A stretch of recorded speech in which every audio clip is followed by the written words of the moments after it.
know, one thing I am very envious of is the previous generations.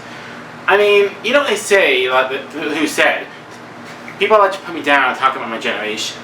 But it's true. The generation that I grew up in, Gen Z, or especially in the early 2000s, was dominated by a lot of things. I mean, I'm a kid who grew up with Cars and Avril Lavigne. So, of course, I get jealous by a lot of things my parents had. But one thing my parents had is that every Saturday, no matter what condition of the weather is, they would get up, have their sugary cereal, and watch nothing but cartoons. And yes, there have been some good and bad Saturday morning cartoons, and there are some companies that we all know who made some good Saturday morning cartoons, like Filmation, The Patty Freeling, Decontainment, and Ruby Spears have all made their fair share of Saturday morning cartoons. But then there's one name that I didn't mention, and they really are the king of it. Oh wait, did I say one name? Oh no, I mean two. I have two names that really define Saturday animation, and they're probably the most well-known dynamic duo in animation. They are Hanna Barbera, and today, on this episode of Brittle from Podcast and Standing Rabbit Hole, we're going to look into their history. And as we look into greetings everybody, I'm going to Hans 45, or Hans 45, I'll show you the Film Podcast, and this is Standing Rabbit Hole, and this is the rise and fall of Hanna Barbera. Goodbye, Dinah. Goodbye.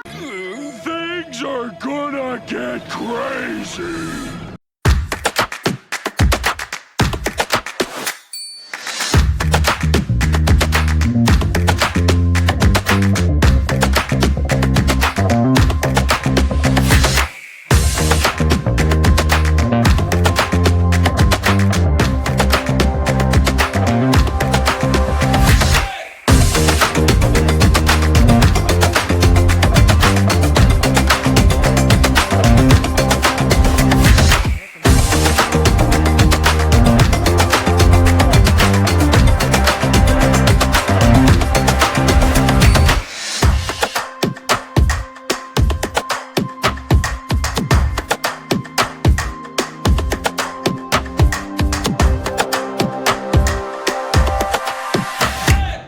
Most everyone's mad.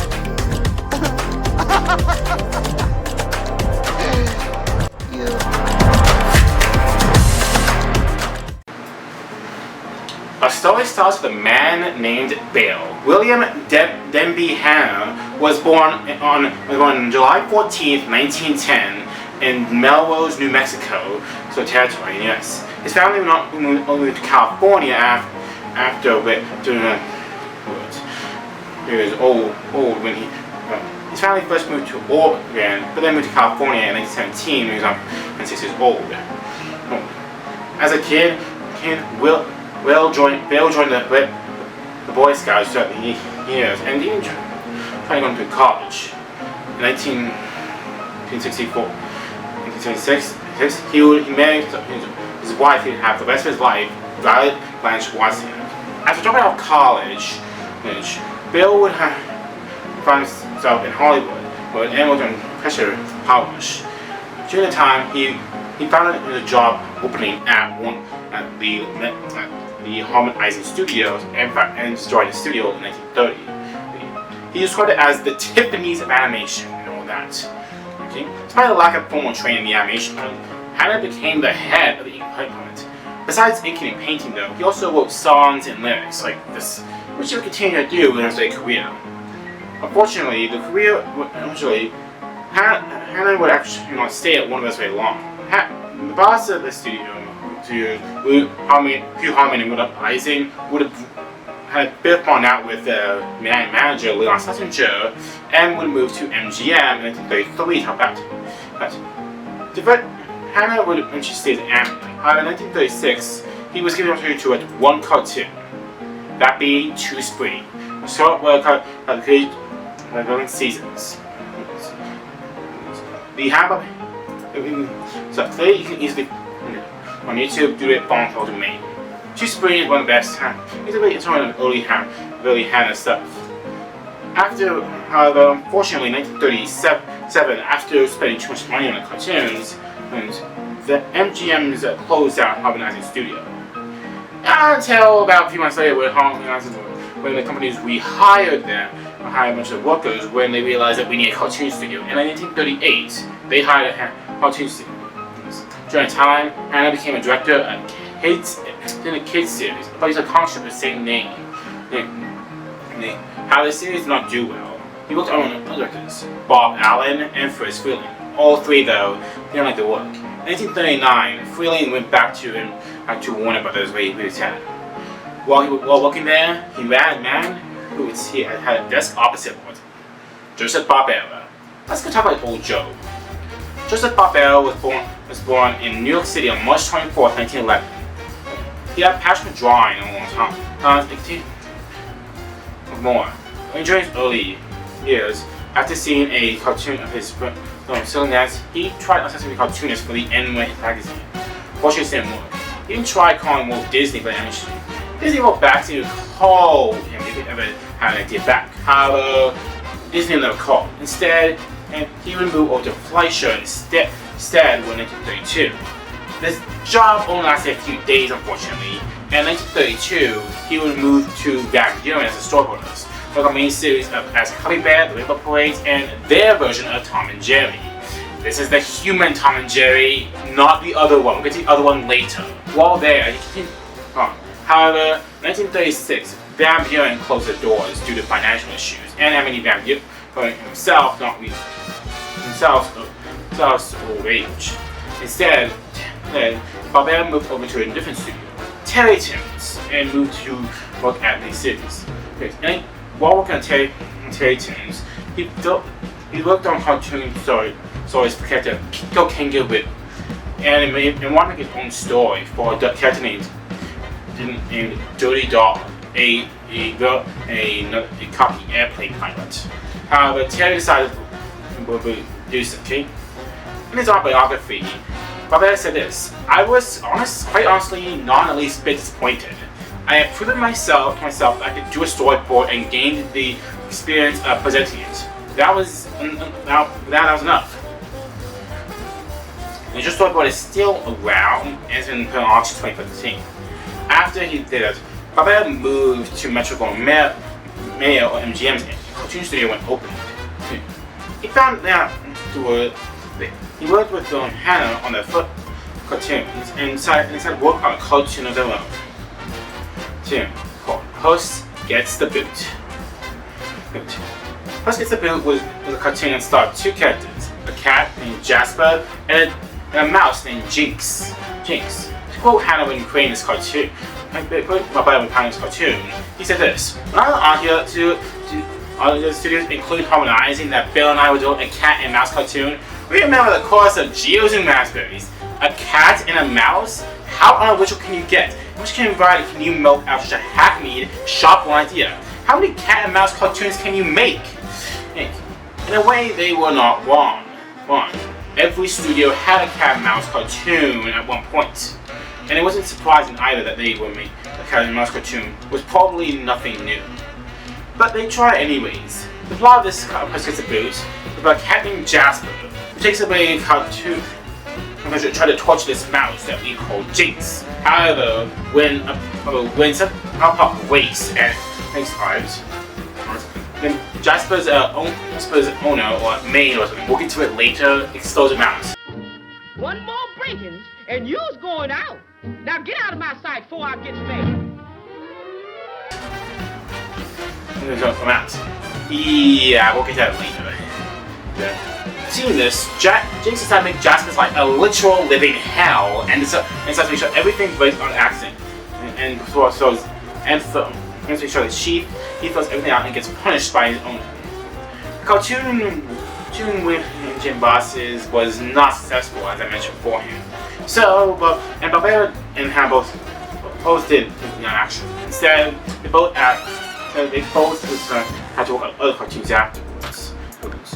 Describing it by Bill, he said this: "No one appears to take our Denver seriously in time, and Bill and I were undismayed. Joe's initial sketches were proposed characters were among the most appealing I had seen. I believe we both convinced ourselves that we could come up with a clever set of personalities and charisma all of their own.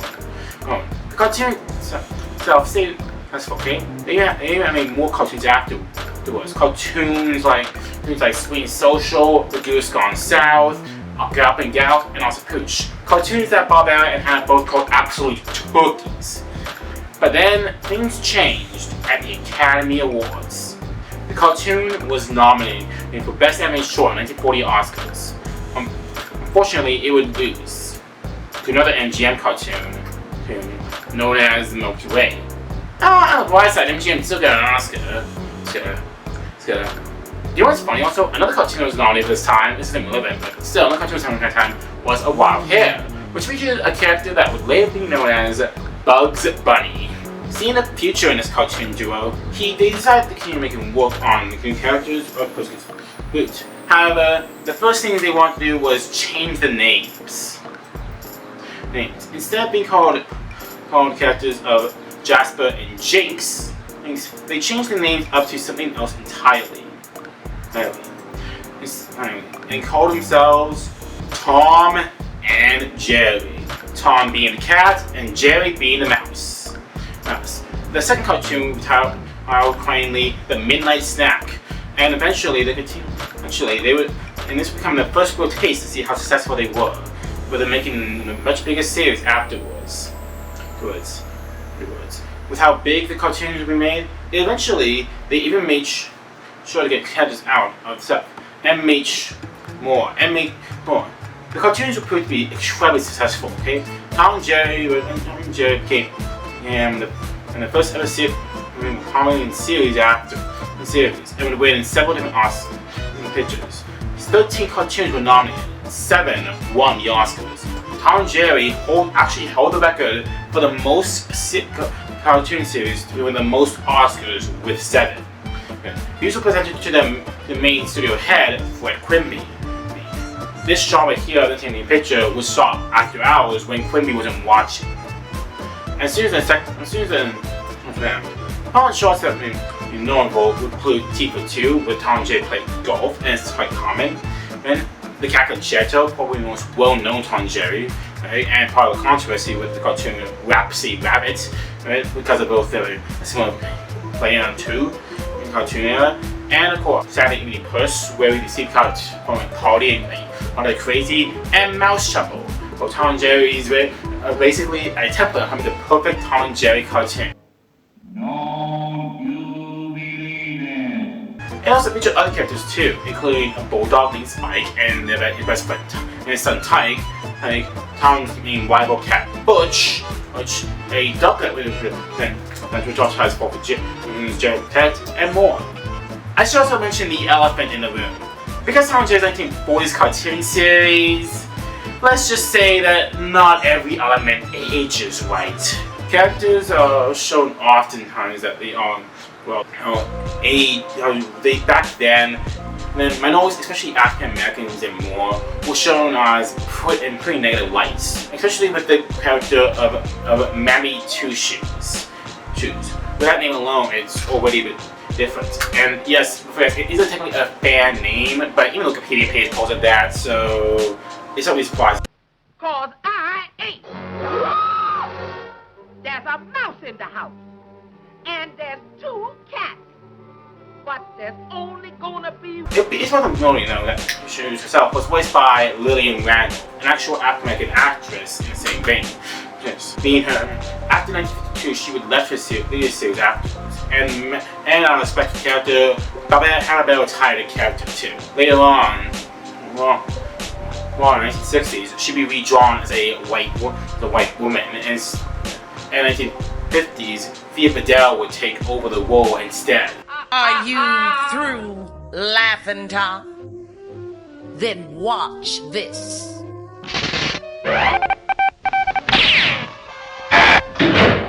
Whenever these scenes are released on home video, like with the Golden Collection, Spotlight Collection, or most recently the Golden Era Collection, they leave these cartoons these cartoons uncut. And if I play a quip here, show them will be. Removing Mammy Two Shoes from this collection would be the same as pretending that she never existed.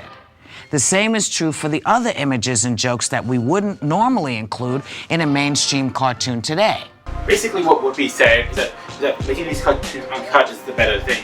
These traditions were worn then and are still worn now. But removing them is like they never existed. So they should let them know quality. Tom and Jerry have become icons of the MGM landscape and remain the most popular franchise ever for a good reason.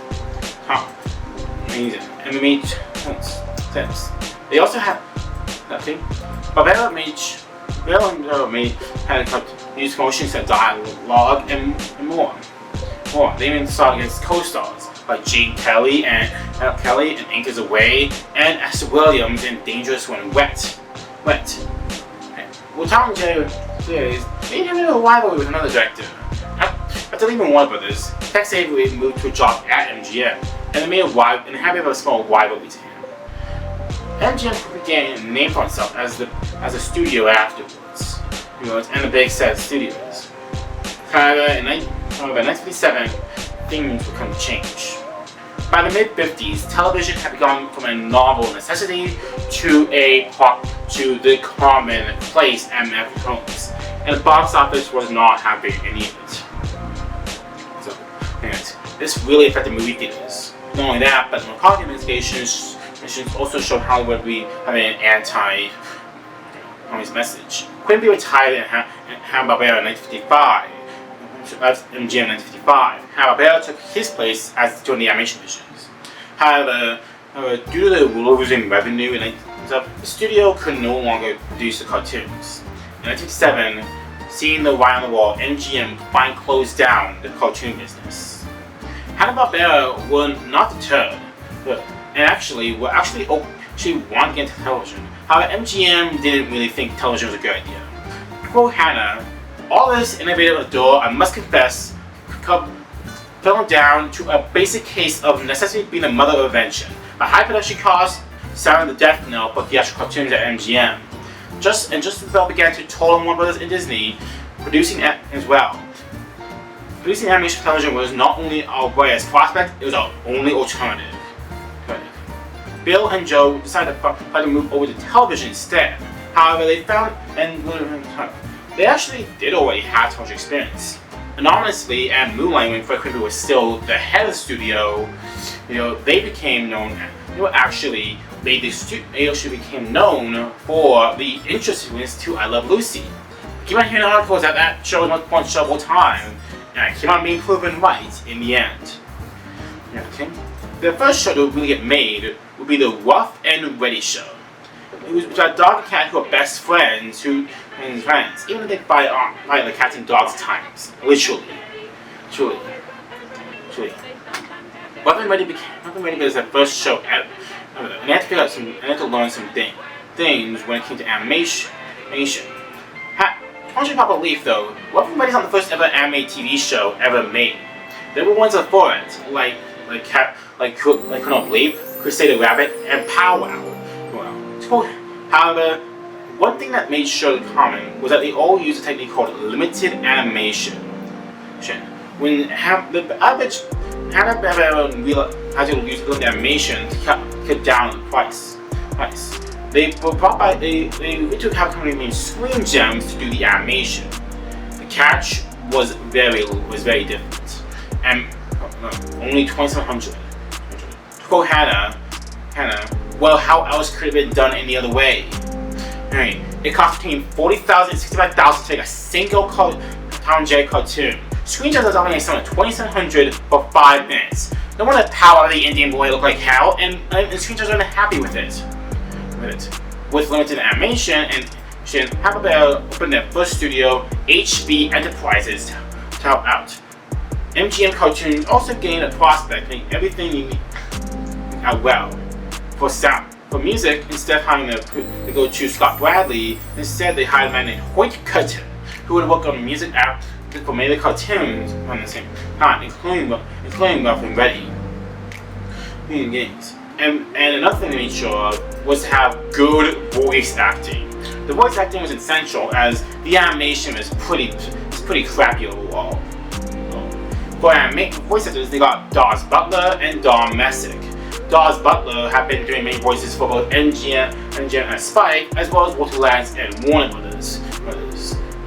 So, and would voice the character of Reddy. He would later on voice many other characters too. We'll get to those later, as we point out. Don Messick was the voice of Drippy at the time, and would later on voice many other characters, including a certain dog we'll get to later.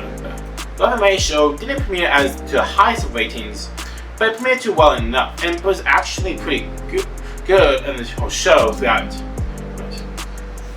Ruff and Reddy would have this. Reddy would run for 3 years on September 1997 to April 2nd, 1960. Generally, Ruff and weren't that many characters, but instead other characters were made sure to get good. With characters that have that kind of did too. Would it be characters like Daffy, Scary Harry's Folly, Captain Greedy, or more? If the animation is crap, then maybe the characters let them be. This would be the philosophy, and it proved to be working out well. Let's see how they do with the next set of cartoons. Looking at the history of Hanna Barbera, one thing that comes to mind is that the first show was pretty significant to our fate. It's just significant big, but the second show will be even more significant. And that show was Huckleberry Hound Show. Huckleberry Hound Show saw three different groups of characters. Huckleberry Hound, voiced by Dawes Butler, a character that had a sort of North Carolina slash South Carolina drawl to him, and would oftentimes be considered a very Butler based the character off of another character he voiced named with a Southern Wolf or Dixie Wolf that he would voice in the Tex Avery cartoons. Now there's a pretty hungry little belly goat. Come on, son. I'll fetch you all a jug of moo cow meal.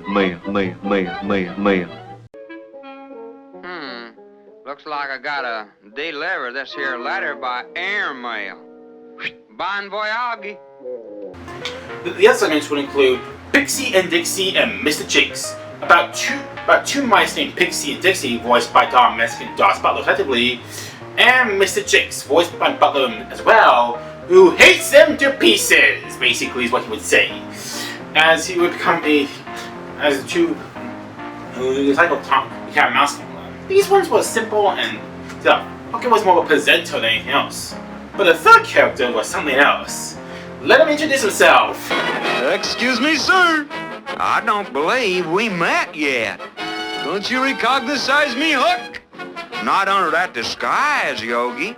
You knew, didn't you? Why, sure.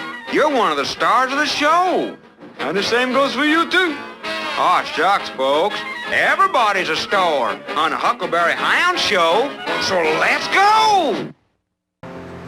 Yep, that's right. Yogi Bear, voiced by Dawes Butler during imitation of Carney, the character The Honeymooners, along with his friend Boo Boo Bear and Ranger Smith being the character. Huckleberry Hound Show would become Hanna Barbera's first real hit, developed more and more as tying in with Kellogg's at the same time, and showed off as a huge stable bear as Huckleberry Hound became the biggest draw with cat members. They even had other voice actors too. B. Barrett, Hal Smith, Ginny Taylor, Jim Foray, Julie Bennett, and Doug Young would all play random other characters in the show as well as they gained more and more work out there. As for animation, afterwards, they would have these characters all play, also add more roles afterwards and more animation. In 1959, they had a big change when the show got nominated for an Emmy. For Bill and Joe, this was not only just bigger, but also was even more significant than Oscars, because it proved one thing: they changed animation for the rest of the days. Not only that, but Disney also realized that the budget was too low for animation. Hanna Barbera thought there'd be another way to go. With the third cartoon, Quick Draw McGraw, it was time to go for a third big hit for another cartoon. They tackled all these Saturday mornings with Huckleberry, Hound, and Quick Draw McGraw, which introduced 3 new series, Quick Draw McGraw, Augie Doggy and Doggy Daddy, and Snooper and Blapper. But they were very planning on another thing. They realized that when they heard about it, they realized that cartoons were getting incredibly popular with the adult audiences. Having a group of college kids and adults actually watch cartoons along with it. Right. And the idea was simple too. Barbera was started at Wichita, Chicago, with a warm bunch of Kellogg's and a little burnt energy. A pack of snarling executives became a creative family with a tremendous profitable association and endured and were delighted with Huckleberry Hound. Which proved popular among children, but quickly became a core audience of college students. Bill and I learned one time at the bar, for that favorite college crowd, barkeep would ring the bell at 6 in the evening, and when the show aired, and the patrons to the sign announced, "No tinkling of glasses or noise during the Huckleberry Hound show." Realizing that the show was increasingly popular, they hired more and more writers afterwards, including Warner writers Mike Maltese and Warren Foster. But they also decided to do one new thing that no one had ever tried for: prime time. No one had ever done a prime time animated show before. So, what would the show be? Well, whatever then.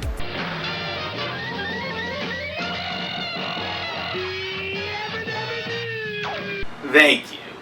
Yep. It's the Flintstones, about 4 characters. Fred Flintstone, the easily angry but loving husband and father. Wilma Flintstone, Fred's wife and Fred's compound wife. Bonnie Rubble, Fred's neighbor who is oftentimes antics, and Betty Rubble, Bonnie's wife, who has the habit of trying, who also gets irate by her husband. The show itself began as successful. One picture of the character there. The initial pitch of the show was called the Flintstones. However, that was eventually changed when they heard that Hal and Lois, actual creators, actually had characters named the Flintstones. Realizing that they didn't want to get sued, they quickly changed their names. They also initially had other things too, including ancient Romans, and hillbillies and Native Americans, before settling on the Stone Age concept. A big note on Hanna Barbera was the fact that they would oftentimes be basing their characters off of famous celebrities. I already mentioned it could be based off of Coney, but also we also have other characters that were based off other projects ever.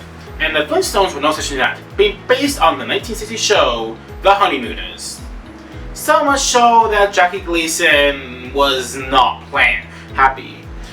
He actually had a bit of an issue, and actually almost wanted to sue them.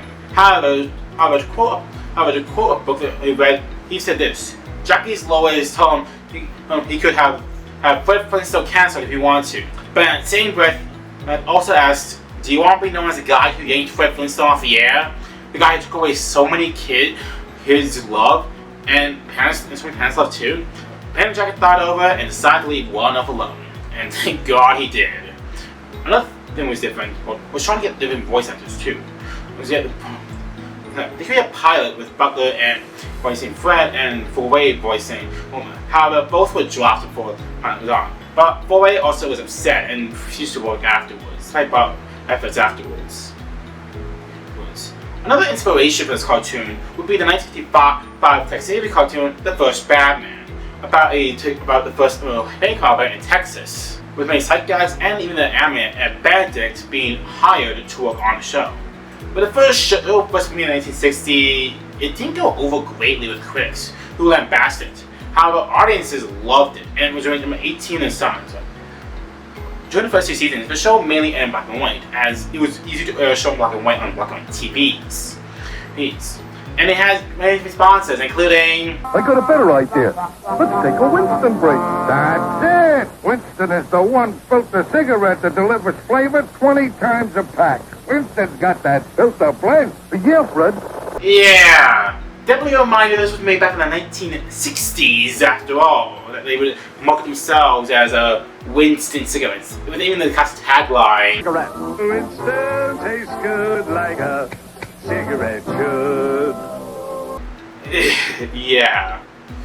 That's probably, yeah. By the time the third season rolled around, the Flintstones were changed drastically. Instead of being made for, they want to make changes up.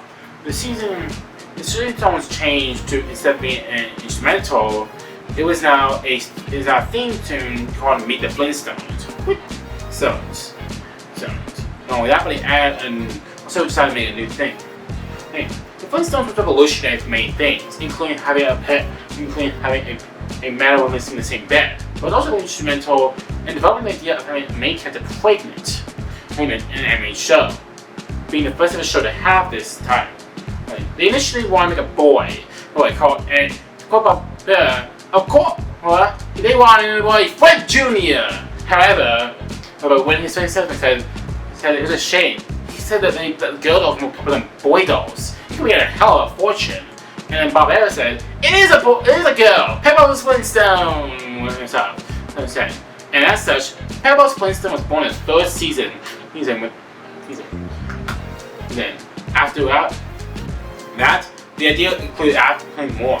And in season 4, they added the idea of fertility with the character of Rebels and the character of Bam Bam, their adopted son, who would only speak in his own name. The show itself became very successful. It went for 6 seasons, or 6 episodes at the same time. Being a big hit on the same veins. After the for season 2,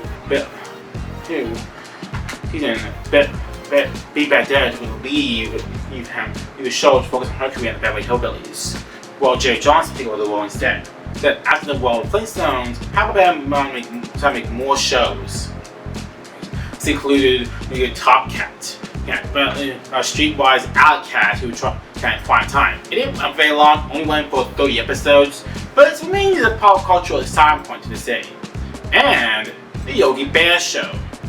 Like I said before, the character of Yogi Bear was debuted in Huckleberry Hound show. However, while Huck was the main character of the show, Yogi was a breakout star. With his antics of him stealing picnic baskets from Jellystone Park, it became obvious that he became a huge thing. Now, when it comes to Yogi Bear, I'd be remiss if I didn't mention this one guy. A guy named Yogi Bear. Pitcher for the New York Yankees. He actually almost sued Hanna Barbera for actually trying to for actually using a name. And the reason why he sued him, well, I mean, the name kind of says it all. Yogi Bear. Yeah, kind of obviously why he almost sued him. However, Hanna Barbera just claimed it was just a coincidence. But come on, that makes no sense. This would be like if somehow we had a kitten on a cereal box for Kellogg's, and it was named Stefan Curry, and they didn't know that it was Stefan Curry. That's hilarious. Yes, Yogi Bear passed away when the eventually dropped the lawsuit, and eventually in 2015, when he passed away, he would eventually, the obituary read Yogi Bear. You can't make this shit up. Instead, Yogi Bear also had segments including Snagglepuss, who also was voiced by Butler, and Yaki Doodle. Though the show was successful enough, Yogi became a sort of mascot for them. It only ran for 2 seasons and 33 episodes. But Yogi Bear still remained successful. Yogi would become a trailblazer for cartoon characters afterwards, including shows like Yogi's Game, Yogi's Treasure Hunt, and more afterwards. Becoming sort of the main characters as they go on adventures in the 1970s. And he didn't run his own team called the Yogi Yahui. By the 60s, they hired even more animators to help out, including Iwa Takamoto to help from Japan who help out from Disney. They help out animate, as long as Frizz Freeling and his Freeling from Warner Bros. As well, who worked there for a short time. As we've seen more shows like the Jetsons. The Jetsons started a futuristic family in the year 2062. George Jetson, his wife Jane, boy Elroy, son Judy, and the dog Astro, and dealt with the show. The production show started with a Bob book in from 1975 to help to bring in main future technology. I'm often with Arnold, and they also made a some of the Blondie partnerships with George O'Hanlon and Peggy Singleton, both playing in the Blondie Wars beforehand as George Jetson and Jane Jetson respectively. By the time it was successful and actually was planning for one season, and then however, it only ran for one season and 24 episodes. The big reason why was due to competition from other networks with Dance the Menace and Disney's Wonderful World Color. Instead, they ran a show for the Saturday mornings. It was coming to Jetsons would eventually air throughout the decades and would continue to make more. And eventually make a revival in the 1960s with 1980s with the two new seasons in the 1980s with cast members all returning. Afterwards, and in 1967, as a bit of a TV special, the Jetsons met their starting each cousins, the Flintstones, which Jetsons themselves were pointedly based off of. As discussing Hanna Barbera can make more shows afterwards to help clear the load a bit more. This included Miguel Gorilla and Peter Potamus. They worked hard together and made sure everything worked out great. Despite the relationship of the two, Barbera said this: in our place too, we were always for a team, then we were opposite, but equal in the same ends of the same Rockaway Smooth profession continuum. Bill's job began precisely when mine left off, as the pace of continuity intensified as very early on during production of Challenge Engineers. We didn't even sit down to discuss characters or story ideas. There was no time. I came up with characters and stories. Bill took them from nowhere as I completely confident that I had done my job as he would do his. Yes. I love these two, as they show different sides of the same coin. One being ideas guy, and the other being how the hell do we get this done guy. As I continue to make more shows, including Johnny Quest. Yes. It's actually an interesting show. That's right. About 5 characters. Johnny Quest, yes, a young boy. His father, Dr. Benton Quest. His bodyguard Race. His best friend Hachi, and his dog Bandit. As they all save the production afterwards. The idea was simple, in the mind of comic book artist Doug Wiley. Initially, they wanted to see the character Jack Armstrong, All-American Boy. However, they couldn't get the rights to Jack Armstrong in St. Baines. Instead, they made some characters. When they figured out the name, they also based it off of Dr. No and From Russia with Love, aka the first 2 James Bond movies. To hire Johnny Quest, they hired a young boy named Tim Matheson as his job, who was only 16 when he took the role of Johnny Quest. Danny Bravo would later voice up Hachi. Hachi was also significant for being the first ever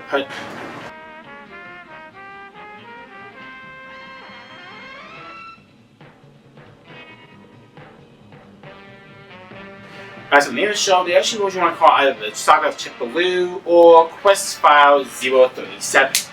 However, both were rejected. Eventually, they removed the File 37 and went to the show Johnny Quest. The show itself became another successful hit as well, being brought in as the action show.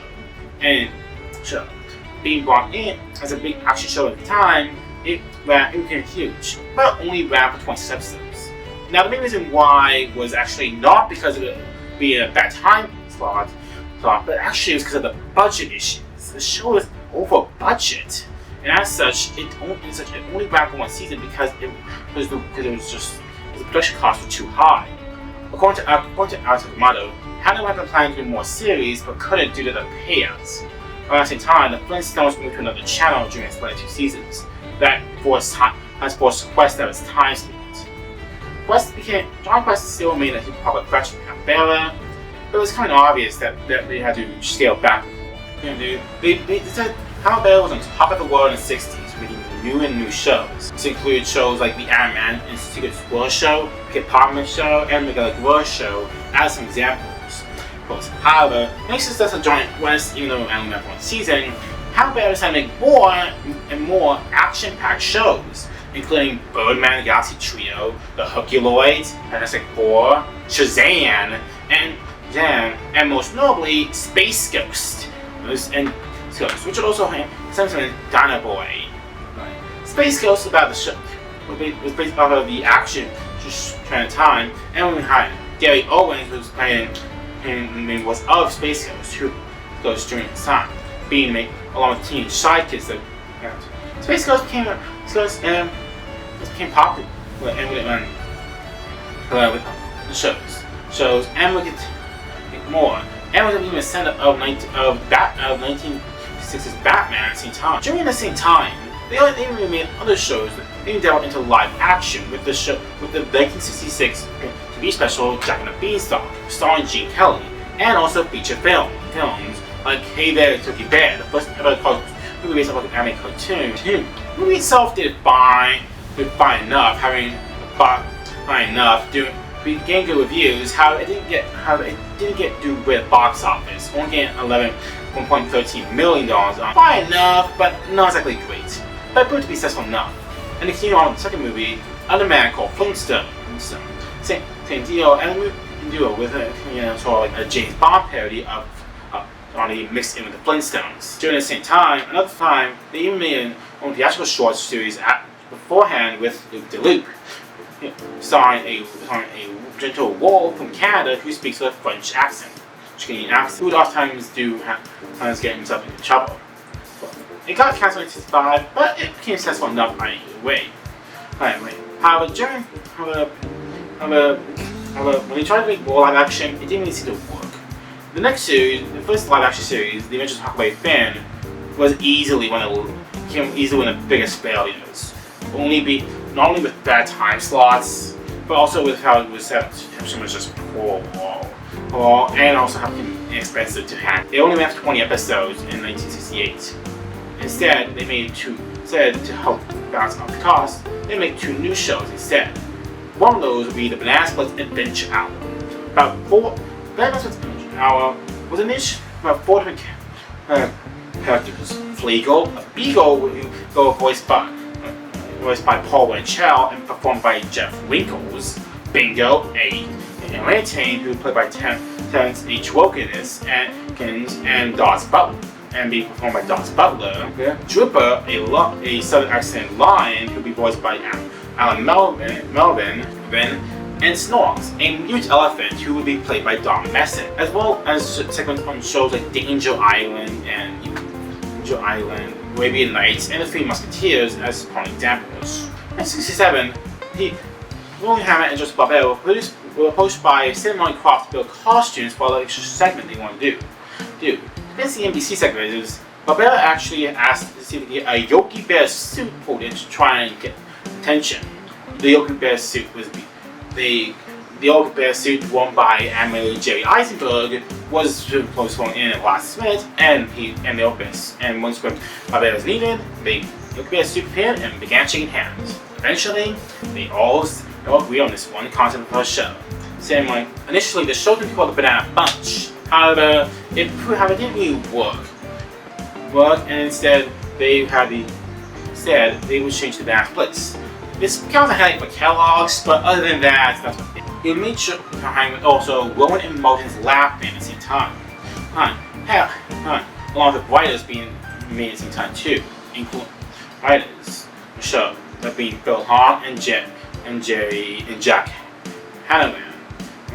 The show they also filmed music posts to help out, make things more popular at the same time. The same main themes song Tra La Song became a popular computer jingle during the same time, and became the big hit big, songs. And it became one of the most popular theme songs. Hell, it's even used in popular movies like Kick-Ass.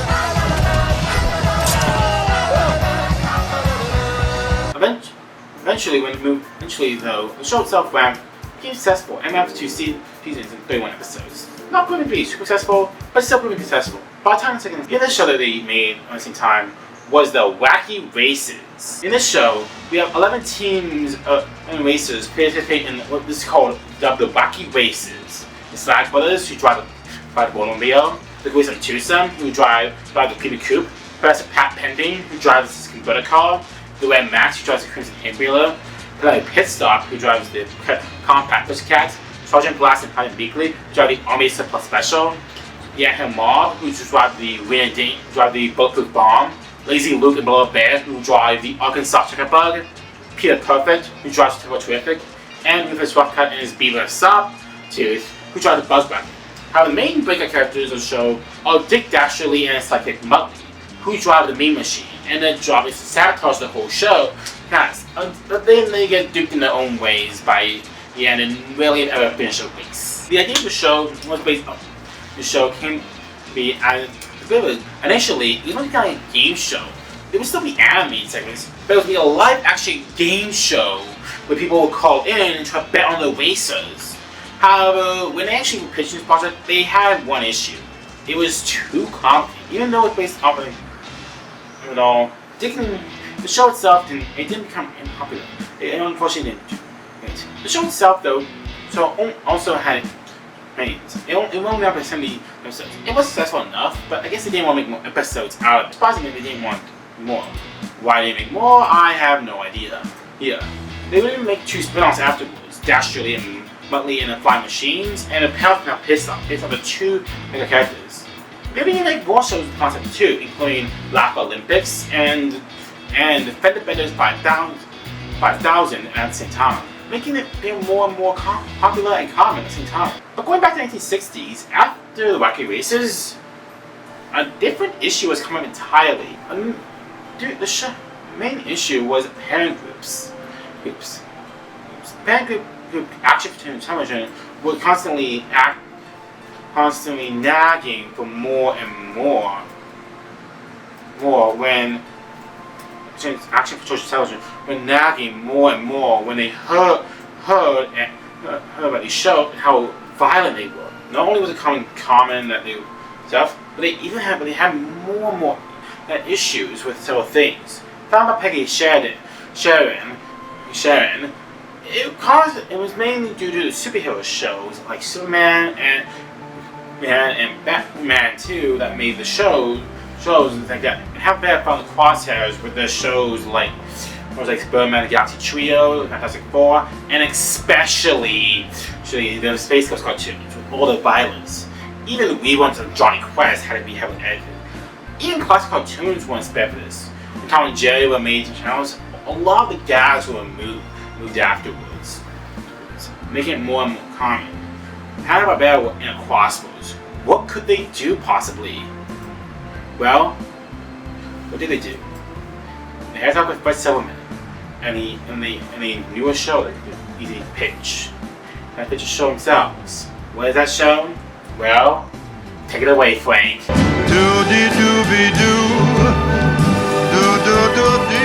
We'll get to that show and more after the break. Like zoinks, it's the cable guy. Chinkies? Well, now that DirecTV has way more HD channels than cable, it's no wonder the cable guy tried to stop everyone from switching to DirecTV. And I could have got away with it if it wasn't for you meddling kids and your dog. Scooby Doo! Hook up your new flat screen to over 85 of the best HD channels. Call 1-800-DIRECTV. Welcome back. We're talking about Hanna Barbera. They were now in a bit of a bind because they needed a new quick fix when all the action cartoons got cancelled by the 1968-69 channel season thanks to action continuing children's television. What they had to figure out fast was they met with Fred Silverman to try and figure out what the show would be to stop this nagging parent groups at the same time. during that time, Fred Silverman had pitched a show that was easy show by Filmation. That show was the Archies premiered in 1968 as a show that would easily help out and pitch the show tough. It became popular and was aired by Filmation. It produced a bit show itself new on traditional band The Archies and released their popular single Sugar Sugar. Sugar, oh honey, honey. Thinking about it, Fred Silverman, the person who owned CBS's, who was in charge of CBS's main channel time, thought to himself if they should have a better show themselves. So, thinking of a show that would be about a mystery solving group of teens who were also a rock band. And two at the same time. The idea was popular enough to get the show down until the characters being named of the idea of the young having the show being based off of the idea. They also want to get a dog as they like dogs. So dogs. When they're thinking that Iwata Takamoto was thinking of dogs, he decided on a goofy Great Dane name. They initially wanted a sheepdog, but they also had a sheepdog too, and they want to go with that. The Great Dane was chosen instead, even though it had worries about its similarities to the comic character Marmaduke. Instead, the character was going to be named Too Much. As for the teens, they all had a down and made sure the show we called Mystery Spy. It starred 5 people: Jeff, Mike, Kelly, Linda, and Linda's younger brother, WW, as they solved mysteries, along with the dog who Too Much played Bonka. During the design phase, Iwata Takamoto was given the idea of a prize-winning Great Dane, and Iwata decided to break all the rules with it. Instead of giving it a strong back, it gave him a sloped back. Instead of a strong muscular chin, he gave him a double chin. Instead of strong legs, he gave him overly bowed legs instead to make him more stuff. And so, when the show was pitched to the characters were drawn by 2 men, Joe Booby and Ken Spears, as well as characters characters. When they all presented to the group afterwards, though, it don't go over well. Silverman did not like the idea of the dog, and he didn't like the idea of having the whole idea of title being Mystery Spy. Instead, he changed the characters' names too. His names. Mike was dropped, and they decided to make 4 different characters instead. Jeff became Ronnie, who would later become Fred after much to Silverman's amusement. Kelly became Daphne, Linda became Velma, and WW became Shaggy. The characters also based off of the main TV show Many Loves of Dobie Gillis, featuring Dobie Gillis, America, Zelda Delroy, and Margie Krabs, respectively. The title was also currently titled to Who's Scared? Yeah. Someone presented Who's Scared premise to them all. However, it was not and it was told to be too scary. Instead, they decided to make things up. The whole show was the rock band was dropped. And instead, the show was based on more Shaggy and Too Much. Silverman Spears though, Silverman was actually wanted to change the name of the dog. While on the car ride home, he was listening, and all of a sudden he heard Frank Sinatra's Strangers in the Night, and it's focused on a scat scene named Doobie Doobie Doo. And they decided to name the dog Scooby Doo, and titled the show Scooby Doo, Where Are You? It's about 4 mystery-solving teens and a dog who enter the home solving mysteries randomly throughout this whole areas. Once Shaggy and Scooby find into, they find out monster everyone else has chased. They find some tricks and some Scooby snacks using Shaggy and Scooby as a bait, and eventually would end up, which usually, by the way, would actually later on be this kind of criminal, who actually usually later on be actually a disguised man in disguise. Right. With the show, stuff with the line. That invention is worth a fortune. And it would have been mine if it hadn't been for those meddling kids. By the way, this isn't just the plot of one episode. This is the plot of almost every single episode of Scooby Doo. It may be monotonous, but it is fun to watch. Watch. The casting of the show, they hired Dom Messick as Scooby Doo, which, by the way, is his most well-known character. And he has a similar voice as he would use to Astro in Jetsons. Roll, Roy! Right, Roly Rolls! Roll!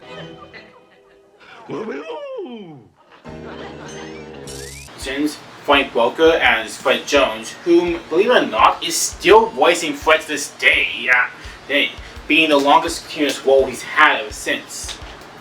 Casey Kasem as Shaggy, Nicole Jaffe, and then later on Pat Stevens as Velma, and Savannah Christopherson as Daphne, and then later on, after she left the series, is Heather North. The show itself became a huge hit, and would finally calm down those nagging parent groups. Scooby-Doo became such a big hit that they actually kind of the biggest hit so far. Ratings were through the roof when it aired. After the first episode, Oh What a Night for a Night. It didn't even have a show at the same time. At the same time. The series itself would eventually end its initial run with the episode Don't Fool the Phantom, before being rebranded in my Scooby-Doo All-Stars in 2008 by the Beast at the Bottomless Lake. Scooby-Doo, though, wouldn't be done with just one show. Oh no. No.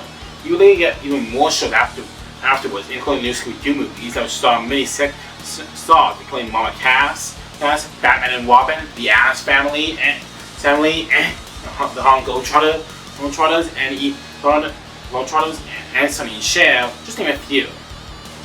Which do have 2 seasons in 24 episodes. Then Scooby-Doo, they also made the Scooby-Doo / Dynamite Hour, which would make this from Scooby-Doo. And even added more characters afterwards during his run, including Scooby-Dum, his stupid cousin, and Scrappy-Doo, which would go down, which has a bit of a question. Scrappy-Doo would convince the show that Scrappy-Doo would be Scooby-Doo's determined and tough cousin to balance him out on his younger thing. It did to save ratings. However, Scrappy-Doo's development isn't exactly the greatest thing, and it's easily become one of the more tough. He did eventually save him. However, nowadays Scrappy-Doo seems more of a mistake. He would easily become the helper. However, nowadays Scrappy is more shown as sort of a punchline on how to develop characters, even saying that he was based off of the Cousin Oliver syndrome. Okay, here's if you don't know what the Cousin Oliver syndrome is. Basically, Cousin Oliver syndrome refers to a character in the Brady Bunch named Cousin Oliver who would show up to make the boot in the final season to boost the ratings. It didn't do. Long story short, it didn't do well, and it's one of the main quaint terms we used when we're not using jumping the shark. Scrappy would appear in every sitcom Scooby-Doo, including the Scooby-Doo mysteries and the 13 Ghosts of Scooby-Doo, which would have a storyline. Unfortunately, it's cancelled before the catch of the final ghost. And even until Puppet Scooby-Doo in 1988, where he would do with kids who are reimagined as younger characters. Scooby-Doo eventually became the most popular series by Hanna Barbera and became the bigger ever. But during this, it's so much so that they even make other shows in the same veins, including Josie and the Pussycats, that's Funky Phantom, and Speed Buggy, and Jada Josh, to name a few. Some of the shows were pretty good, like Josie and the Pussycats, Speed Buggy, and Funky Phantom. Other shows like Clue Club, Butch Cassidy Sundance Kid, and Good Negotiators, my god, they weren't even trying. But in the 70s, not everything was Scooby-Doo based. They had other shows at the time too, including shows based off the Harlem Globetrotters, Genie, and Roman Holidays. But another show that was debuted at the same time would be The Super Friends, featuring the antics of Superman, Batman, Wonder Woman, Aquaman, Robin and two kids, Marvin and Wendy, and their dog, Wonder Dog, at the show as they would try to stop characters to avoid and villains and evil. The idea was thought up as a way to bring characters into animation by Hanna Barbera. And it all started in a show made by other companies support, including Filmation series after series. Although Batman and Robin did appear in the new Hanna Barbera shows, and they had more characters too afterwards. The show itself was successful enough, but due to the regulations, they had to change it up to be a bit more convenient at kids more, and would even feature side characters like Flash, Green Lantern, and Plastic Man, just to name a few of characters that were trying to get. It only ran for 16 episodes though, and didn't do well. But then there was a second life. When the show got better, it was mainly due to shows like the $6 Man and the Wonder Woman show that became successful in their own rights. So they even tried to be airing old episodes, and it would work. Even Takamoto mentioned that they got letters about the show itself, except how they're handling characters. There's Ian Takamoto, I never got to meet irate letters about anything of those characters. This came from comics except regarding how we handle how they handle the characters. It was a high degree of sarcasm to them, and a lot of ambitiousness that someone point of being X-rated. These people didn't simply promote comic book killer; they lived it. Periodically, we gather means to tackle them to the show writers, show them and to them. The reply I usually got was no less blunt than those letters. Tell them to go fuck themselves, they say. Today, of course, I can tell that personally, because now it's this company of DC of the Warner Bros. Construction. Because of the success of all that, Hanna Barbera decided to re-air them with an all-new Smurfs album. They actually decided to reduce casting. Wendy, Marvin, and Wonder Dog were all dropped. Instead, new characters were added instead being the 1 in 10 twins, Zan and Jana, and the pet monkey, Bleak. After that, they would air a second show called Challenge of Super Friends, which is probably introduced characters, introduced the show, introduced the Legion of Doom to this intent, with Lex Luthor as the main leader. Also, they also made their own characters too, to help out, including Apache Chief, Black Vulcan, and Samurai as point examples. Later on, they made the world's greatest Super Friends, which had fairy tales and more like Middle Earth and Oz. So afterwards, they made Super Friends that were another one that would about. During this period, they would also introduce a second to make their own super. A second series called Super Friends, and Ultra Superpowers, which ended in 1984 and created a new superhero called El Dorado. Finally, in 1986, they made Superman's The Galactic Guardians in 1985. We also launched only from Charles Friends, but also Firestorm, El Dorado, and Cyborg at the time. Firestorm actually replaced Aquaman in a few seasons early on. However, the ratings were no longer accessible, and eventually got cancelled. So, not wanting to milk it even more, they decided to finally end Super Friends after that long of a run. 12 years. Holy cow. During the 70s, they were easily the biggest name out there. Not only were they making big name shows that would feature other characters, they just are popular, like their own new Popeye Power or Pink Panther shows, but also make even more shows featuring characters, not just Scooby Doo, but also Yogi Bear with Yogi's Game, his Trash, and Fred Flintstone and Friends when they would make more shows. They didn't work on trying to get their own movie with Charlotte's Web. So, Charlotte's 1960s Charlotte's Web, about a pig named Wilbur who owns a farm and finds a widow spider named Charlotte, who writes messages on his webs to try to make sure he lives. Yeah, lives, and doesn't make sure he comes robot bacon, if you will. The initial idea became that they want that E.B. White did film rights to John and Faith Hubley. You like the idea? Hubley and she wanted to make the movie under Gene Deitch. Let's backpedal. Gene Deitch initially would make some Tom and Jerry in the 1960s that were not the best liked right back in the day.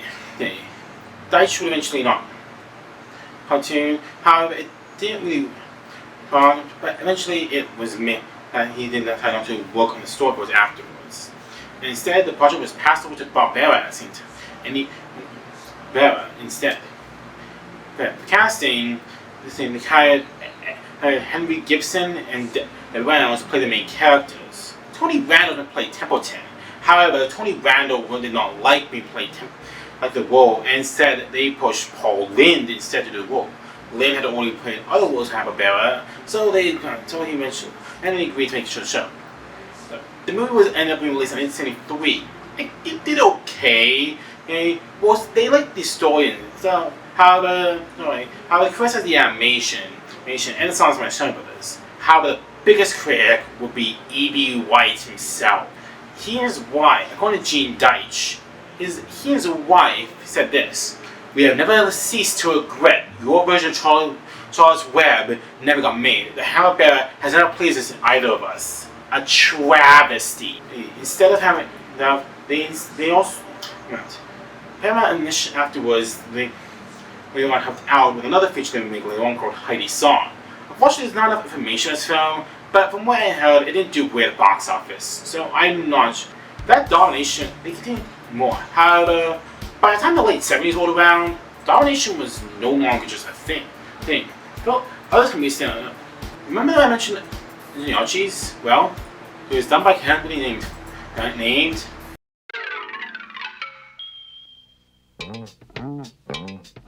Filmation was the first became the first real big competitor to Hanna Barbera, making shows that not only with the Archies, but later on with other shows too, including Fat Albert and Cosby Kids, which were one of the first shows to feature in mainly African American cast. Yes. And Star Trek the Animated Series, which was based off the original Star Trek show, and even won an Emmy and had the original cast come back. Not only that, but another company came out at the time too. Remember when I mentioned Joe Ruby and Ken Spears and their show for Hanna Barbera? Yeah. And what did I do? Well, they left it not long afterwards to CBS and more. Yes, initially they worked with another studio, Patty Freeling, in the show afterwards. Patty Freeling did eventually work there, however they soon left in 1977 and to form their own company, Ruby Spears Productions.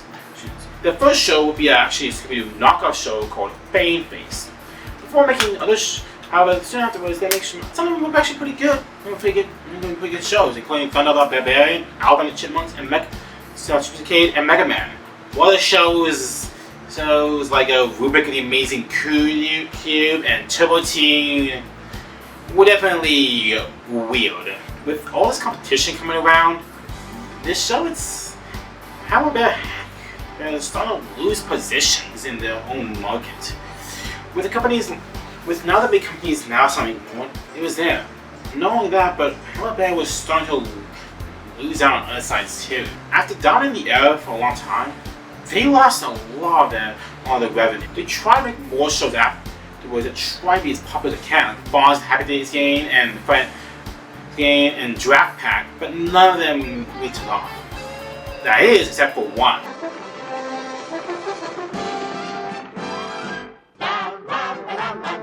The Smurfs was about a group of small blue fellas named the Smurfs who live in this one called Smurf Village, who try to have the escapes of Gargamel's time. The show is based on a Belgian comic strip called Les Strumped. And yes, I'm aware that doesn't sound French, sounds differently. It's actually how they say it in France. France by the name Paya. They eventually moved to America after the game Pop Culture at the same time. When Fred Silverman and so he saw Fred Silverman started to play with one, and all of a sudden he got an idea. making a small show for the North American audience. And eventually, he figured it out and decided to make one with and contacted Hanna Barbera after the show became popular, and like Scooby Doo, it actually by quite a few ripoffs. This time, even Hanna Barbera even made themselves like Snorks. The show itself became successful and successful popularly at the same time. Went for 9 seasons and 26 episodes. So today, the Smurfs actually made a popular franchise thanks to the involvement in the Sony Pictures films and those films. But like I said with dominance, Smurfs were really the only dominant show. They tried making more shows, but they ended up being more closely resembled to the show Muppet Babies, including Pink Panther and Sons, Flintstone Kids, Tom and Jerry Kids, and Popeye and Sons, just to name a few. Not only that, but the company that bought, but they also got into issues. Let's go back to a bit with Hanna Barbera themselves, personally, with how they run. Hanna Barbera was originally bought by Taft Broadcasting in the 1960s when it was being made. Taft Broadcast after the 1982 strike, the main company Hanna Barbera outsourced animation. Unlike other strikes, this did basically nothing. The dominance programming. Hanna Barbera had dominance of 8% until the 1980s.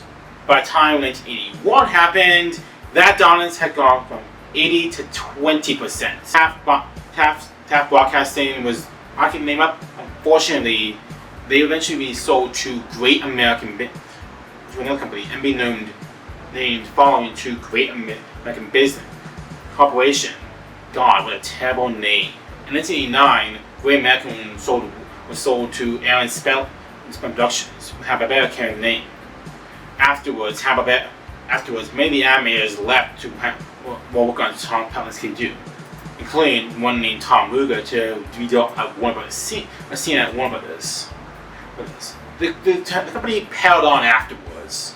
It was trying to sputter on no matter how they tried to the late 80s and early 90s. They tried to get more and more shows out, sputtered on, to try to make them more and more popular throughout the 80s, including shows based off of Paddington Bear, Bill and Ted's Excellent Adventure, and even trying to make a new Yogi Bear show that had Greg Burson play Yogi Bear instead of Dos Butler.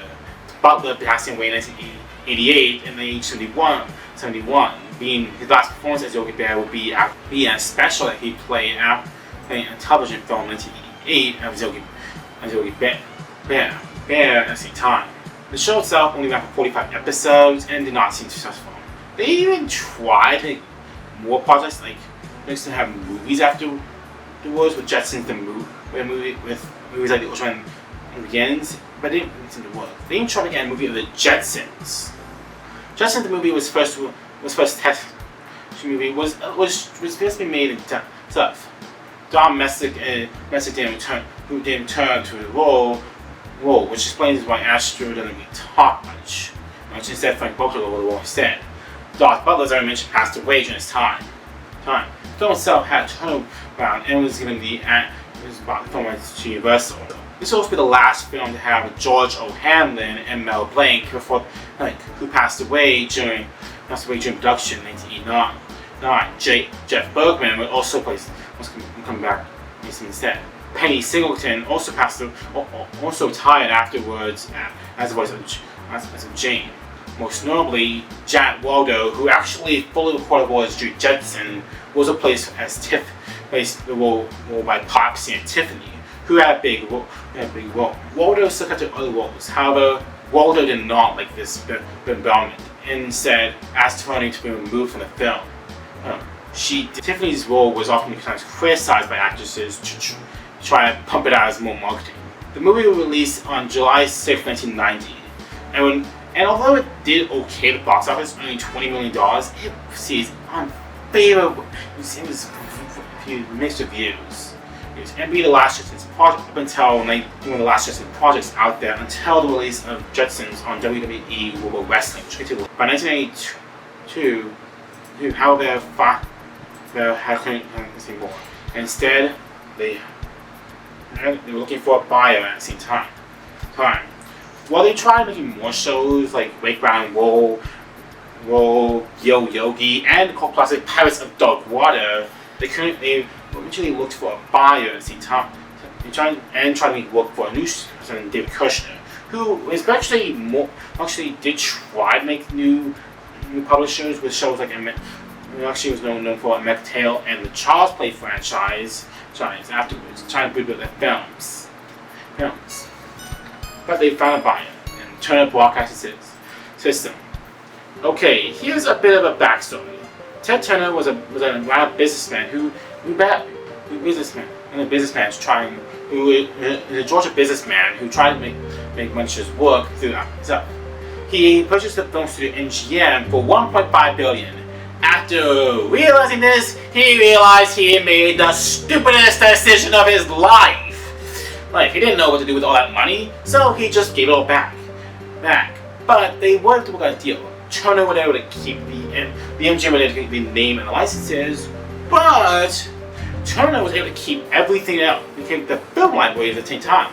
This included MGM's film library, Warner Bros. Pre-1950 library, the Popeye series, and the pre-August 1948 Looney Tunes. Turner had hit pay dirt. With all this money, he had finally had enough cartoon series to make his own broadcasting network and to air his own thing. But that wasn't enough for Turner. Turner then later on, in 1991, after being up by MCA and Hallmark Codes, Turner Broadcasting bought Hanna Barbera for joints. Well, along with Ruby Spears as well. Bill and Joe decided to take a break afterwards and decided finally to break and decided to work on. During the Turner acquisition, there were a few products that did try and finish up by the group, including Once Upon a Forest and Once Upon a Forest. What Grace time did, Once Upon a Forest was meant with a simple film that featured a boy young animals who tried to save their friend and Michelle after a toxic gas explosion. The film itself gained mixed reviews by critics and didn't do great at the box office. However, Hanna did like it, and that does have a cult following of 90s kids, which who did grow up with it. However, they would continue to make more, would eventually make some, well, instead they had, but it was going to Scott Sassa instead, who hired Fred Seibert to work on animation. For the series What Is. The result of this would be a series called Seibert would eventually afterwards. Let's see how Seibert would do with his first test of shows. So after Seibert tried. So his first television show would be Two Stupid Dogs. Two Stupid Dogs about two characters. A big dumb dog and a small dumb dog as well.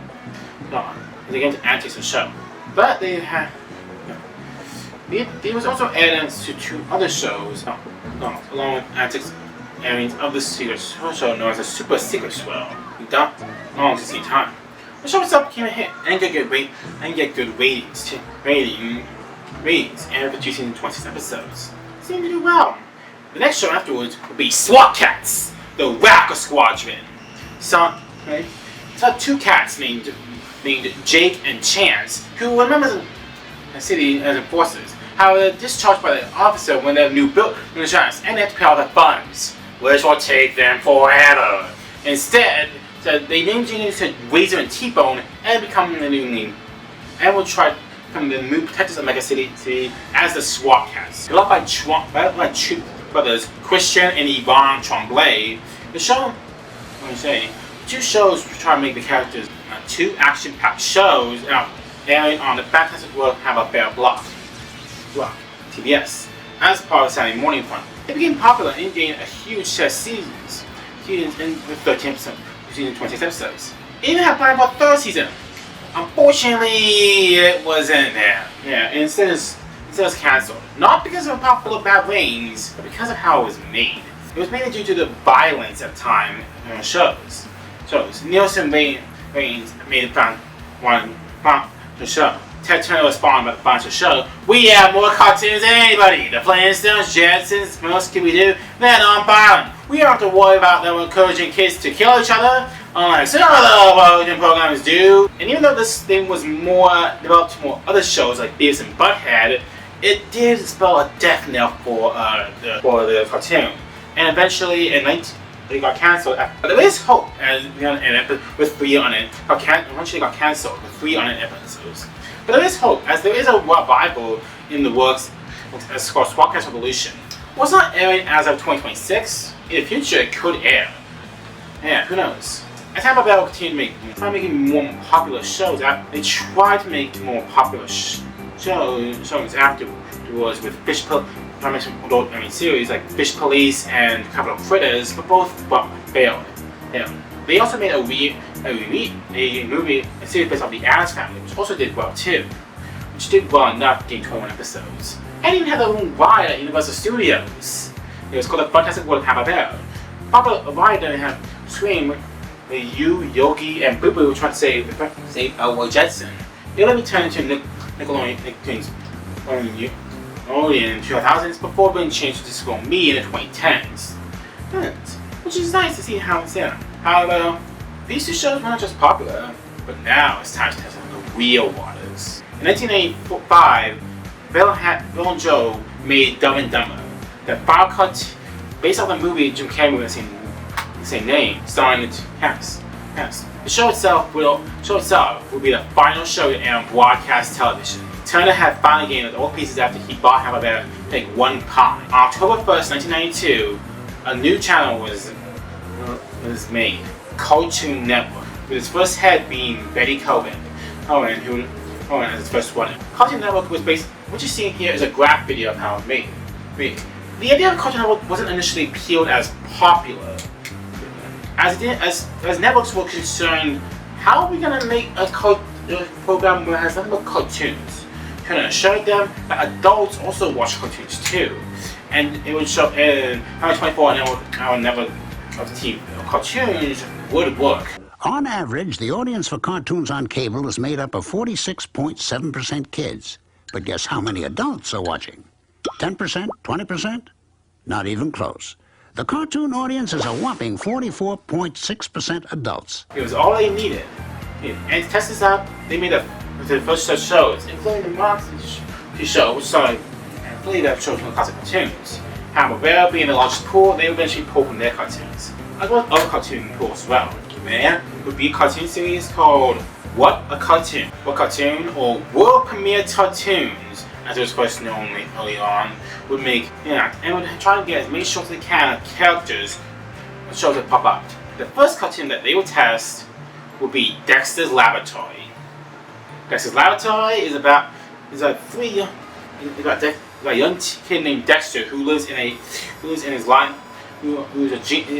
young genius who has his own laboratory that his mother and father don't know about. However, his hyperactive sister Dee Dee does know about this, and his entrancing annoys Dexter at the same time. And also be part of other segments too, including Dial M for Monkey and Just His Friends. Dial M for Monkey would be about Dexter's kind-fine monkey superhero. His friends would feature 3 main characters: Major Glory, Val Howland, and the Implacable Crook, being parodies of Captain America, Thor, and the Hulk, doing basically all living in an apartment, getting past the mundanity of life. The show was based off of a guy named Genndy Tarkovsky when he moved first into Cal Arts. Genndy first got his job at Hanna Barbera to work on shows like Treats with Dogs, along other workers too, like Fred McCracken, Rob Renzetti, and Paul Weddish as some examples. The idea first got a phone call when he was trying to record the cartoon. He thought of a boy genius who would be incredibly smart, but also sometimes get hassled by his taller sister at the same time. The show became successful by being a big. The idea of Texas got popular when it became popular, by being first on February 5th, 26, 1995 as its first pilot. As a bit of an mention, the show eventually became the first of the show picked up to air on Cartoon Network. The show itself hit quickly, and it went for 2 seasons and 2 seasons and 52 episodes. It actually ending with a TV movie, Dexter's Lab Ego Trip at the same time. The cat, and the finale. Finale at the same time. 2 years after Ego Trip, they tried to make a successful series. Candy Milo replaced the original voice Christine Cavanaugh, who retired during the time Ego Trip aired. Chip was making, and they tried to make more series. Unfortunately, this version was not successful. And after 2 seasons, and also after 2 seasons, and then chapter 3 after 3. It's a lot of times been following. I remember actually watching this when I was younger and going, and like cartoon show and they trying to make more shows afterwards. In the Real Adventures of Johnny Quest, which was a futuristic update of Johnny, which is an update Johnny Quest, featuring older versions of characters and cave kids, which didn't. How the next show that picked up on what a cartoon would be named Johnny Bravo. It's about a super muscular, hunky guy named Johnny Bravo. It's about the character named Johnny Bravo, a blonde, wearing Elvis kind of guy who is a conceited but stupid narcissist who has one time lived with his mother and be haggled by his next door neighbor, little Susie. He tries to get many things with too many girls. But there's 2 issues. 1, no girl is stupid enough to fall for. Bravo is too stupid to realize his tricks aren't working. And 2, the dude has 0 charisma. And the production show started by a young man named Van Particle, who produced a thesis project called Mess Up Blues about Elvis Presley impersonator. By the way, Mess Up Blues itself is a sort of a half-lost project. Not all of it is fully available online. So just FYI, what you're seeing is what we got. Particle was actually brought to a friend of his who actually was brought in, Hanna Barbera, who actually worked on a lot of his stuff. Instead, he made some changes afterwards. Instead of being called the character of Mess Up Blues, he changed it to Johnny Bravo. He gave him more of a 50s hunker look. He gave the character blonde hair and more. The show itself was first pitched in 1985 as pilots were made, including John Amazon Woman, John Top Pilot, along with Chunker Boy and Monkey Man, which I get in Mr. Monkey Man. I guess it was just a separate pilot that they decided to make work afterward. Particle eventually worked on the show itself and tried to make the work as intended with guest stars. The stars including Donny Osmond and Adam West. However, one of the men who worked with was a young graduate out of Rhode Island named Seth MacFarlane. Ross pitched his own cartoon called Larry and Steve. Larry and Steve now get picked up for a Cartoon Network show, but the premise was kept around for something late. Particle eventually leave Johnny Bravo in season 1, and eventually, after 1982, they made a show to the show for season 2 instead of being made for. So Particle left the series. He left the show in the 1990s, trying after Warner Brothers restructuring. The show was put on hiatus until season 2 would air, and with different characters, including Carl, a geek who idolizes Johnny, and Pops, and a donut owner who provides interesting food choices. The show itself would run for 2 more seasons and became popular. After 2 specials where Particle did return, he would run the 4th season. However, the ratings weren't strong for that 4th season. And eventually, he would leave the show. The show would get canceled in 2004 after 4 seasons. Afterwards, the next show that we picked up afterwards would be a show called Cow and Chicken. It stars 2 characters. There's Cow and Chicken, who are including and also the parents, mom and dad, who are only seen from the waist down, as they answer on antics of a character named the Red Guy, who's a cartoonish version of the devil, basically. In fact, Betty Lou says it in the pilot episode. Hello! It's me, the devil. I stand for all that is bad. Also, I'm naked. Cow and Chicken also has a spin-off show called I Am Weasel. That's featured in Star Trek Next Generation actor Michael Dorn as I Am Weasel. He's a sophisticated and cool weasel who were idiots. And I.R. Baboon, who tries to upstage Weasel in the show trying to be the hero. Well, along with the Red Guy also being here too. It was created by David Fies, who actually been working at Hanna Barbera ever since the 70s, believe it or not. Working on show. projects like these as animated, and try to make more and even on a live action movie Chomps afterwards, which didn't do great. The show itself went over to and made popular based off of the wacky cartoons in the 90s, like Walker's Modern Life and the Ren's TV show too. So as character Count Chicken became the popular show. The show ran for 4 seasons and 32 episodes. While a spin-off, I Am Weasel ran for additional season in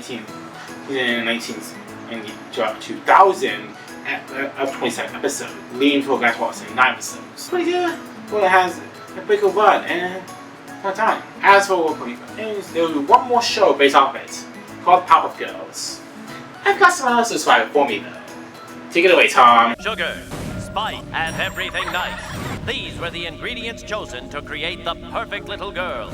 But Professor Utonium accidentally added an extra ingredient to the concoction, Chemical X. Thus, the Powerpuff Girls were born! Using their ultra superpowers, Blossom, Bubbles, and Buttercup have dedicated their lives to fighting crime and the forces of evil! Craig McCracken initially made a small drawing of 3 girls that made a show known locally as the Whoop-Ass Girls. And before you ask, it actually was literally called the Whoop-Ass Girls. I'm not kidding by the name in Whoop-Ass Stew in the show. Hanna Barbera had to count on the situation. Fortunately, Hanna did not. He did make more shows afterwards in cartoon called the cartoons with his cartoon to Meet Fuzzy Lumpkins. And some changes were made afterwards. Instead of being a can of Whoop-Ass, it'd be a jar of a Chemical X. And instead of being instead of being called Whoop-Ass Girls, they changed their name to the Powerpuff Girls instead. Itself would be the final of the 4 shows picked up from Hanna Barbera and to make a show series into it. But by then, Hanna Barbera was only name only. By the time the show was being made, the show itself it was popular enough to even get a movie in 2002 called Two. Well, the movie itself became successful, which was in 2002 and helped out. The movie itself was successful with critics. However, the audience was it failed hard at the box office, only making $11 million on a $16 million budget. McCracken left the season after the movie in 2004 to focus on another show, Boston from Imaginary Friend. And the show itself went for 6 seasons and in 2005. Speaking of personal experience, I remember watching the show a lot and loving it as a kid, being easily considered one of the most shows of the time. But also served as the final swan song for Hanna Barbera. After Powerpuff Girls served, Hanna Barbera moved over to different. We moved from to Chacony Boulevard and some Oaks to where stuff. In 1996, Warner Brothers Time Warner merged with Turner Industries to make the shows, while the other shows were in development. Hanna Barbera based Washington studio was demolished at the same time. Cartoon Network eventually produced the remaining shows afterwards, including Ed and Eddie, Coach Cowardly Dog, and Shin Big City and more during this time. Not only that, but other but shows themselves started leading afterwards. One of the shorts that got pitched was Larry and Steve by Seth MacFarlane. And while it didn't get projected as a show, it would actually get picked up by Fox and be turned into the show Family Guy. But in 2001, William Hanna the studio itself was, the two eventually dropped the dates. However, all that changed on March 22nd, 2001. William Hanna passed away at the age of 90 at his home in North Hollywood, Los Angeles, with esophageal cancer. His health had been deteriorating for a long time, and it was no longer feasible to try it. 10 days before he passed away, the show Hanna Barbera was sold and it was absorbed into Warner Brothers. It was afterwards. Joe Barbera continued his legacy on afterwards, making more and more projects afterwards, including shorts, including projects like What's New Scooby Doo, Tom J. Tales, and Unfortunately, the Quad Guard be his final project. On December 18th, in 2006, Joe Barbera passed away at the age of 95 due to natural causes, thus ending the Hanna Barbera lineup. However, their legacy is something that we cannot dismiss. So the legacy of Hanna Barbera is something that's really good. After would be spin-offs like Scooby Doo shows, or Scooby Doo movies, those same shows like Harvey Birdman, Tony Law, or Space Lab 2021, or Space Coast Coast to Coast, or TV shows like Joyce, or other shows like Joystone. So there's even movies we made that could too, like the Flintstones 1984, the Flintstones in New York, I guess kind of 6 Scooby Doo movies, and more, including an anime one called Scoob. These movies that they were all successful and more. These days, Hanna Barbera is up, and Hanna Barbera is now being streamed to be as a way to get the name out. In these days, with streaming fame, it's nice to know that the original cartoons are still being at least somewhat musical. Hanna Barbera is that mostly ashes the 1960s poor box office ratings out of television, and instead of trying to take television brands, they're trying to make them. And they became the biggest name in television because of it. Every cartoon owes some debt of gratitude to Hanna Barbera. And as always, is there legacy. Before is to no bounds. Before we end this episode off, I have a few sources of inspiration. Most notably, the 2 books they both wrote, A Cast of Friends by Phil Hanna and My Life in Tunes by Joe Barbera. Both these books are great help, and I actually got some quotes to ascertain from both these things. They're both great books to learn about. As well as I think a 7 video series called The Fantastic Legacy of Hanna Barbera, made by Voice and Cartoon Guy. I watch this video continuously to get the facts down on Hanna Barbera. Thank you all for watching. If you want to watch more videos from my show, you can watch on Spotify, Amazon, Apple, wherever you stream podcasts. Yes, please come follow me on Patreon where you get this podcast for $50 a month. Please come on, please get updates podcasts. If you want more of this podcast, well, thanks for watching, and I'll see you all later.